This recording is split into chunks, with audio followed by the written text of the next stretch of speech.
So tomorrow is transfer day and my anxiety is like beyond.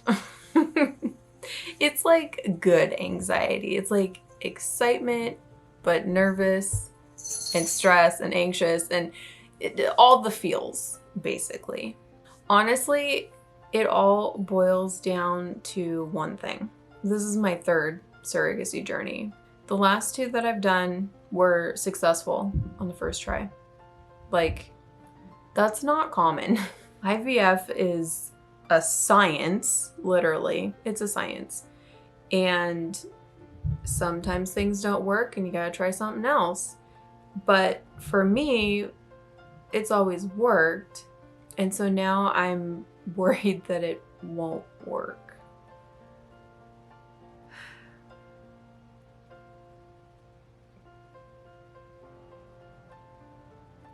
Not that like I've done anything that would make it not work the first time. And let's be honest, I've done it successfully twice on the first try. So you would think that this would be like, yeah, no problem, piece of cake. I've done it twice before. Why should I be worried now? No, I'm worried. Just because like I want it to work for these people. I want them to get their baby. I want them to stop having to try to have a baby. I'm like being all heartfelt and my cat's over here like, yeah, so pray for me because I'm nervous.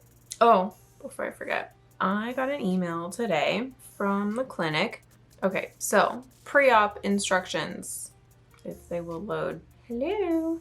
Okay, your arrival time is 45 minutes prior to your transfer. Like caps yelling 45 minutes, be there early. Why would they just not give you the time to arrive? Why do they do that? I don't understand. If you have to be there at 3, then say 3. Don't tell me to get there, my arrival or my transfer time is 3:45 and then tell me to get there 45 minutes early. Just say 3. It's 2:15, by the way, that I have to be there, not 3. The transfer time is at 3, but I have to be there 45 minutes early. So why not just say 2:15? I don't understand. Anyway, it has the location, the date, the time, bring photo ID. This one's the one I'm not looking forward to. Empty your bladder 1 hour prior to your arrival, so at 1:15. Then start drinking 1 liter of water and have it finished by your arrival time, 2:15. I have to drink a liter of water, which I Googled it. It's like 30, almost 34 ounces. That's a lot of water. And then I have to hold it for 45 minutes to an hour. The first time I did this, I literally had to pee after I got there because I had too much in my bladder. And that's the worst kind of pee. It's like pee but then stop midstream. It's hard. 1 support person is allowed to accompany you to the pre and post-op room and in the transfer room. They must stay in the clinic the entirety of the time. We ask that they not leave. I talked to the doctor when we did our like Q&A thing and I was like, hey, can the parents come to the transfer? She's like, yeah, totally. So there's like an asterisk down here that says gestational carriers are allowed to have 1 support person and or 1 or both intended parents. So I could technically take 3 people with me into the room. But it also says that children below 16 years of age are not allowed, and my son is 12. So my mom is the one that's taking me and my son has no school, so we're all going together. And then they are gonna wait and the parents are gonna come with me to the transfer. So I actually texted them last week and I was like, hey, you guys wanna meet in person? Like, you wanna meet like face to face, like for realsies? Oh man, so we are actually going to meet up for lunch tomorrow at this elephant deli, elephant something. I might not take pictures just because I want to focus on them and like getting to know them and stuff. It's like 5-minute drive from the clinic, which is nice. We're gonna meet there at noon and then go to the clinic at 2:15. That way we have like some time to hang out a little bit. We'll actually have time to sit and eat and not have to like shove it in our face before we gotta go. But that is the plan for tomorrow. And then I have bed rest. So I do the transfer at 3. I come home and I have to be like bed rest for the rest of tomorrow and then Saturday. I'll be in bed. I'm not sure how strict they are on bed rest. I mean, obviously if I have to go to the bathroom, I'm gonna go to the bathroom because I've done it the last couple of times and you can't hold it for that long. I remember the first transfer that I did, like I made myself something to eat one time, but for the most part, I will be laying in bed, which is rough. I'm not gonna lie. Like you would think, oh yeah, relax in bed, it's great. No, after a while, like you get tired of laying down and you get sore, so you gotta change positions and stuff. So anyway, I'll be vlogging that a little bit and probably, you know, recording Instagram stories or something and be like, I'm bored. I actually have a plan. So I'm gonna use my laptop while I'm like laying in bed. Legit, I will record myself doing it. It's gonna be the funniest thing ever. I'm going to edit these videos while I'm on bed rest because I've got like maybe 6 of them that I need to edit and get onto YouTube.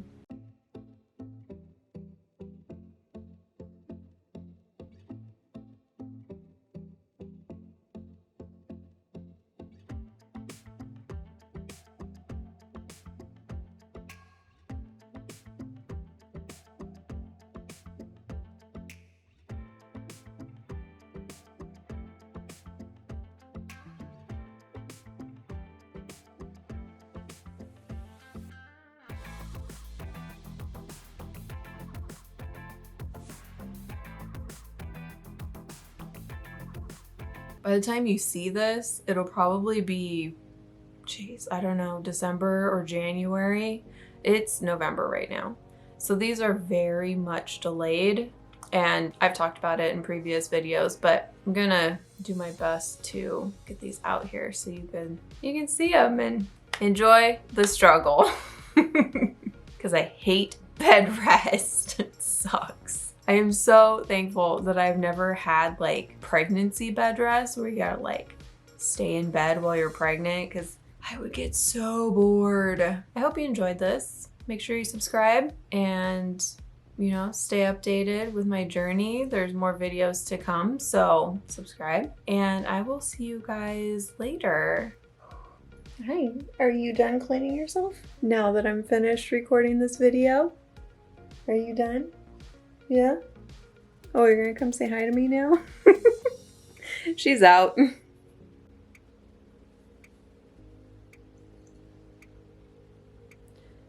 My son taught her to give hugs. Come here. Yeah. Ow, we need to cut your nails. Holy crap. Hello you guys, welcome back to my channel. My name is Tasha and if you don't know anything about me or have never been here, I am a gestational surrogate and I recently had my embryo transfer. I did not record anything from that day, which I regret now. What you doing? She's got a snuggle. So yeah, embryo transfer was on Friday. Today is Tuesday. The transfer went really well. It was very smooth. Before the transfer, myself, obviously, my son, and then my mom went to lunch with the intended parents, which was super fun. We went to this deli called Elephant's Delicatessen, I think is how you say it. It's in downtown Portland. Funny story, it's like 5 minutes away from the clinic, and so we ate there and then quick trip to the clinic. But it was really fun. We kind of sat and chilled, and since the transfer wasn't until 3, we got to hang out for a while and just sit and talk. And I swear they bought my son like 3 different desserts. It was the cutest thing. I'm like, okay, Ben, do you want some cake? Like, oh my goodness. Ben, do you want a cookie? Ben. It was so funny. One of the times the intended father came to the table and he had like a cupcake, I think. And then he sets a cup of macaroons in the middle of the table and he's like, I got some ambiance macaroons.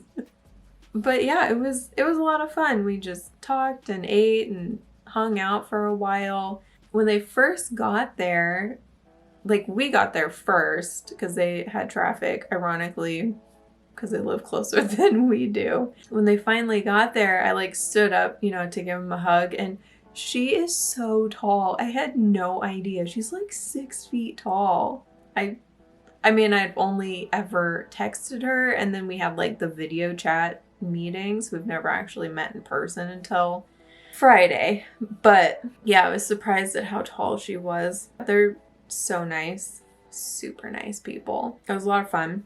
And then we went to the clinic. So they came with me. They got to both be in the room.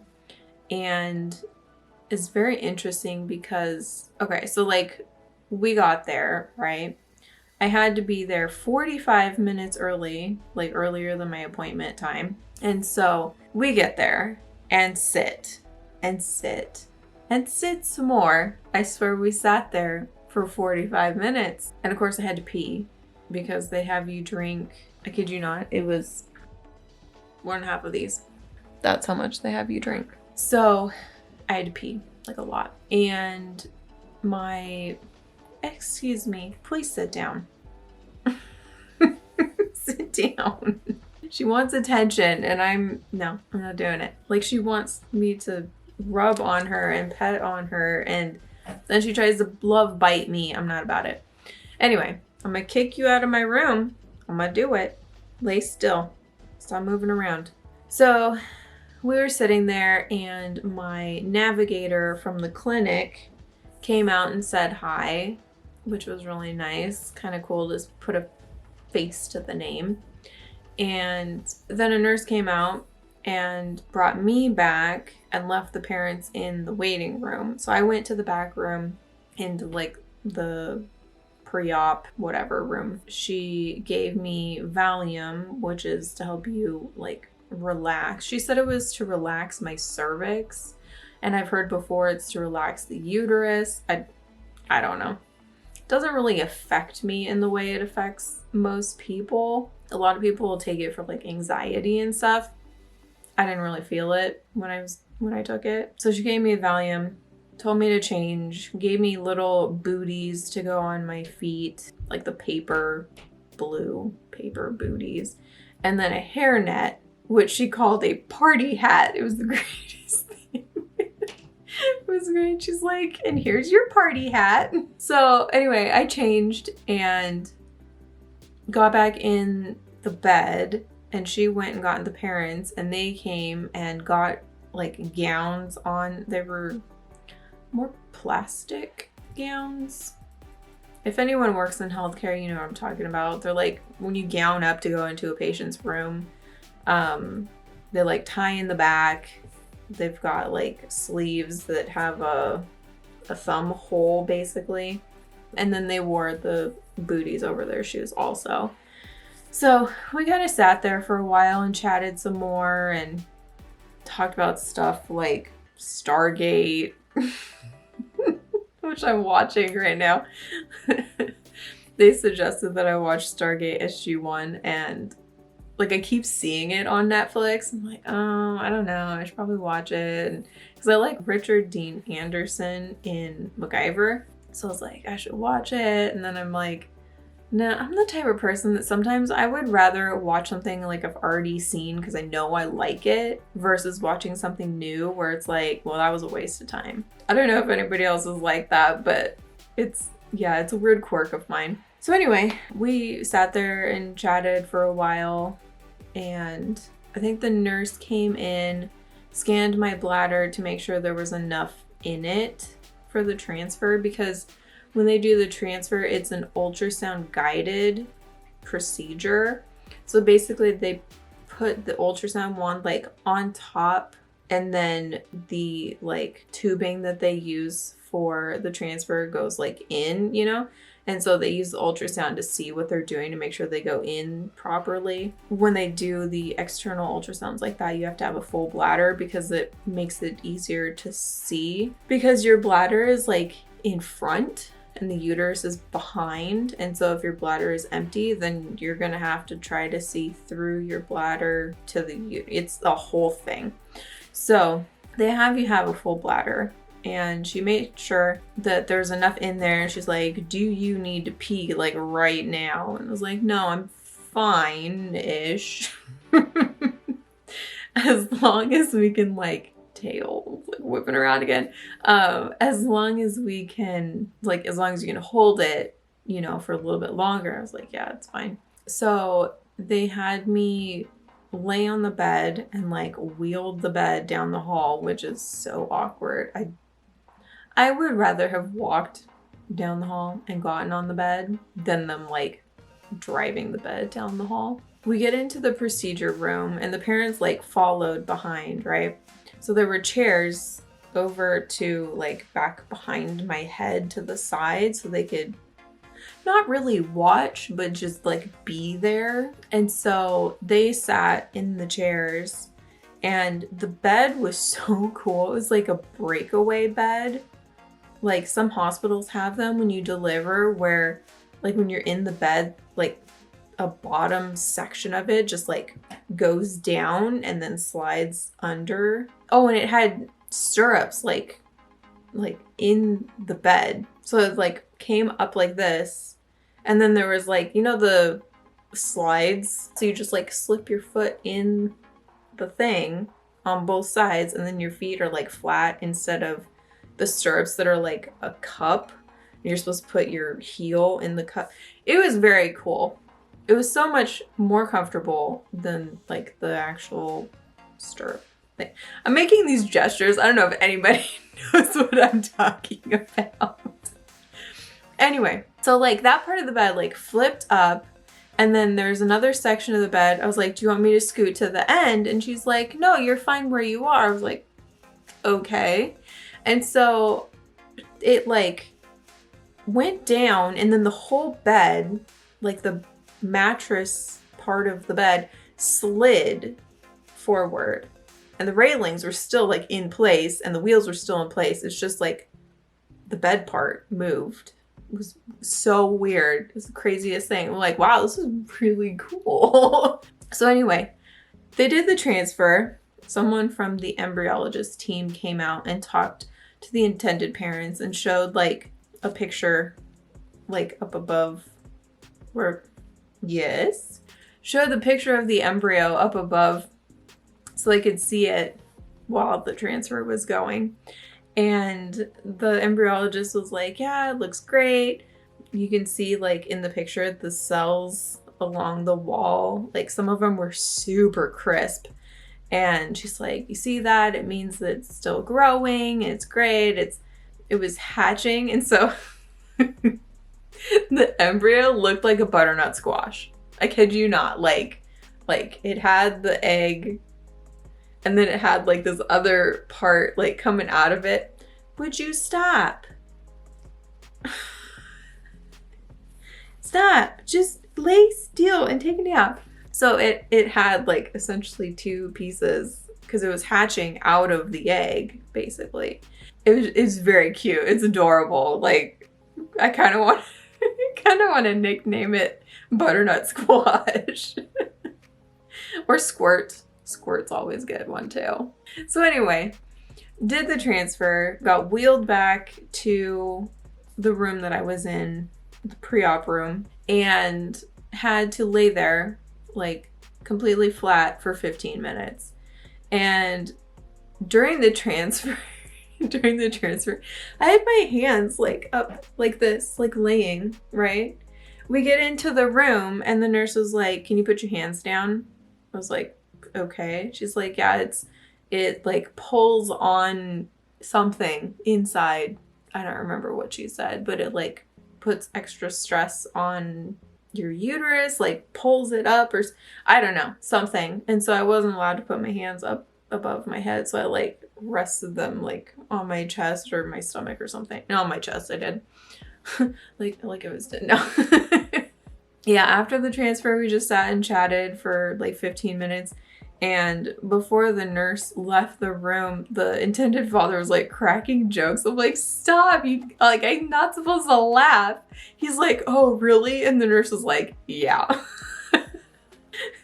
"You're not supposed to laugh." So I tried really hard not to laugh at any of his jokes.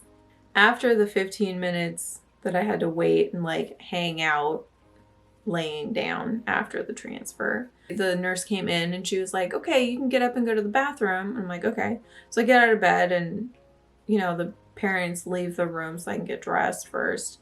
And I'm like getting dressed. They're standing outside of the door, which they just closed the curtain. So cool. This place, they have barn doors for their rooms, like with a giant window in it. And then there's a curtain that comes across the door. Would you stop? You little stinker. You're a little stinker. Go away. Go away. Look at how hairy I am now. So there's like a barn door that slides open and closed. And then there's a curtain that goes...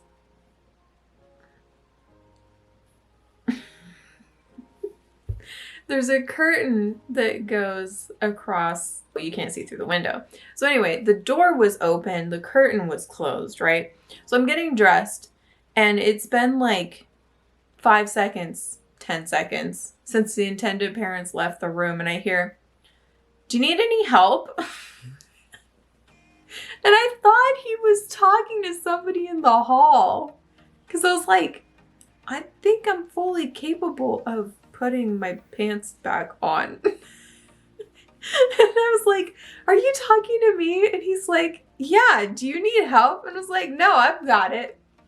He's like, "Okay." Usually I have to help her get dressed because my intended parents have done several embryo transfers themselves. And so apparently he helped her get dressed afterwards. But it was so funny. I was like, "Are you talking to me?" Yeah, it was so funny. So went to the bathroom, peed for like ever, and then had to be pushed down the hall in a wheelchair, down the elevator to my car in a wheelchair. Because they don't want you like up most of the time. Since you have to be on bed rest, they don't want you like walking to the car. So drove home with the seat like all the way back, like all the way laid down. And it was the most boring drive home because like I couldn't see anything except for the occasional tree that went by. Yeah, when I got home, I just climbed in bed and hung out for the rest of the day. It was a good day. I mean, the transfer doesn't hurt whatsoever. I mean, the worst part of it was them using the ultrasound wand and pushing on my full bladder. Like, that was the worst part. Anyone that has to go through an embryo transfer, it's a piece of cake. Don't even worry about it. It is not that bad.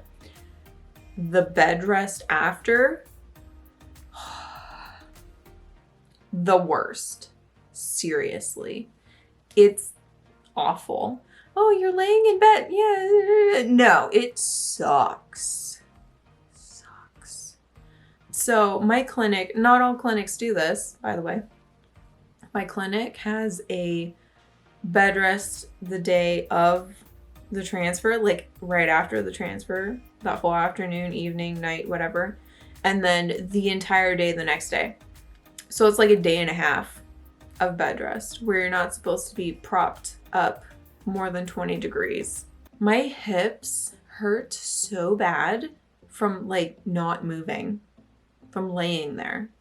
When I finally was able to get up and walk around on Sunday, I was so like exhausted. I had no energy from laying around all day Friday afternoon and all day Saturday. Like no energy. It was the weirdest thing, but it happens every time I have bed rest. It's so annoying.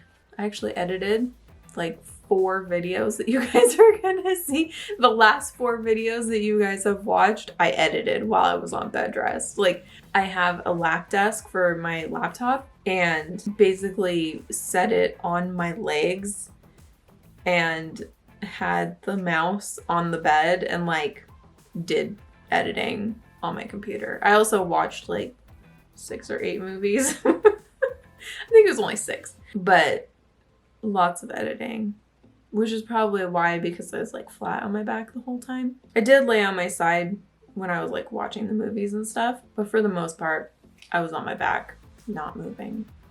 And it sucked. I was so bored. I mean, I was editing, so I wasn't like bored, but I wanted to get up so bad. I mean, Sunday, because I had already done my laundry, so I didn't have to do that. I am no longer allowed to clean the cat litter box because I'm technically pregnant. As soon as they put the embryo in, you're technically pregnant. It's called pregnant until proven otherwise, which the acronym is PUPO. PUPO? I think it's PUPO. But yeah, because there's an actual like formed embryo inside your uterus, you're technically pregnant. So officially, I will be pregnant after we do the beta test, which is on, I believe, the 21st. So it's, oh my word, is that Monday? Hold on, please. That's Monday. So less than a week. It's great. My 2-week wait is not actually a 2-week wait. It's like 10 days. It's fantastic. I have no patience. Transfer was Friday, okay? Friday afternoon, like late afternoon. Sunday night, I believe, I was already taking pregnancy tests. Did I think it was going to be positive? No. It's way too soon. But did I take them anyway? Yes, I did. So today, the 15th, so it's been 4 days since the transfer, I posted in my various IVF surrogacy groups on Facebook. I posted in there and I was like, hey, 11/11 transfer buddies, how is everyone feeling? Any positive tests yet? Blah, blah, blah. And somebody posted in there that she's gotten a positive test. I was like, really? It's been 4 days. Usually it's like 5 or 6 days when you start getting the really faint lines. And I was like, that's so crazy. Like, you already have a positive test. She's like, yeah, I used one of the first response tests. I was using the test strips and they all were negative. And then I got first response and there's like a pretty obvious line. It's like, that's so interesting, because I saw the strip, like the test strips that she has been using, they're the same ones that I've been using. So I was like, huh, I wonder. So I went to the store on my lunch today and bought a like 3-pack of the first response tests, right? Took one at work. Yes, I did. I absolutely did. I could not wait till I got home. At almost exactly, it was an hour shy of exactly 4 days, there is a very, very, very, very faint line, but I can see it. And I posted it as a comment on the post that I put on Facebook. And I was like, am I totally crazy? Like, I see something and everyone's like, I totally see it. I see it. I see it. I see it. I sent it to my best friend. She's like, no, it's definitely there. Once I get like a more obvious line, I will put it in one of my upcoming videos, because I'll put a picture right here so you can see what I'm talking about. It's very faint. I don't even know if you can see it. Those of you that have done IVF, that have taken pregnancy tests this early on, you might see it. They're called squinters because you gotta squint, kind of tilt your head a little bit to see it. But I definitely see it. And a lot of other people have told me that they definitely saw it. I sent it to one of my guy friends. He's like, I don't see anything. He's like, it's an optical illusion. I'm like, shut up. It is not an optical illusion because I have like a dozen other people that have said they could see it. You know who you are. So anyway, a very, very, very faint positive test. So I was telling my best friend today, I was like, I haven't told the parents that I've been testing because I don't want to get their hopes up because they've all been negative at this point. And like, I don't know if I should tell them about this really, really, really faint pregnancy test. And she's like, well, I would want to know. And I was like, yeah, I would want to know too. So I like texted them right away. And I was like, so I said, so I've been testing like multiple times a day. It's a little insane because I know it is way too early. Anyway, I just got a super faint line. Like you can barely see it. I thought I was crazy when I thought I saw one this morning because I also took one this morning and was like, maybe. I thought it was crazy. But I grabbed a different brand test on my lunch and just took it and I see 2 lines. My intended mom has not responded to that text message yet. The intended father, who is out of town on a business trip, like he left after the embryo transfer. He was supposed to be in Wisconsin on a business trip the day of the transfer, but he asked to go later so that he could be there for the transfer. And he texted me, that's amazing, so excited. I think she's sleeping. But she still hasn't said anything. So I don't know if he told her when he got home or what, because I still haven't heard anything from her. So I might text them and be like, did you hear the news? Did you hear the semi-faint news? Who knows? I will be taking another one tomorrow morning because I've always heard that like doing it first thing in the morning is the best time to do it because your body has absorbed more water, so the concentration of the HCG hormone, which is what the tests are looking for, if the HCG is higher in the morning because you've been holding it for essentially 8 hours. I don't know. We'll see. I will be testing again tomorrow and seeing if the line gets darker, and I'm praying that it does. This little butternut squash needs to... I love it. I love it so much.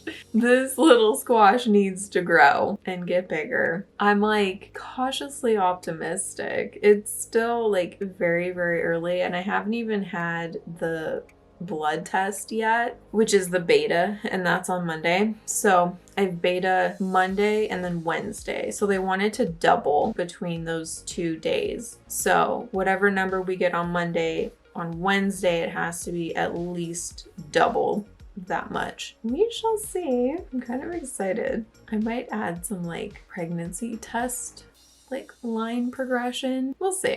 I don't know. I'm excited. I'm excited because this is the 3rd IVF transfer that I've done, fingers crossed, that has worked the first try, which is not common. I actually looked it up while I was on bedrest, ironically. The successful transfer percentages, statistics for IVF for the first time you transfer is 55%. That's the success rate. 55%. Now, I don't know if, I mean, obviously it's national average. It's not specific to surrogates. It's not specific to women who are doing IVF in general because they haven't gotten pregnant other ways. Okay, this is just like across the board, national average, 55%. I have seen other women that have done IVF that it didn't work on the first try.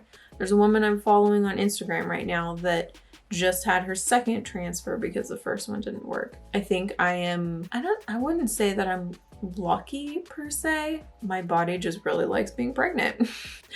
And it makes a very cozy environment for a baby. Fingers crossed. that it works and I don't have to do another transfer. Anyway, my camera is flashing at me. I've been talking too long and the battery's gonna die, so I'm gonna go. Bye!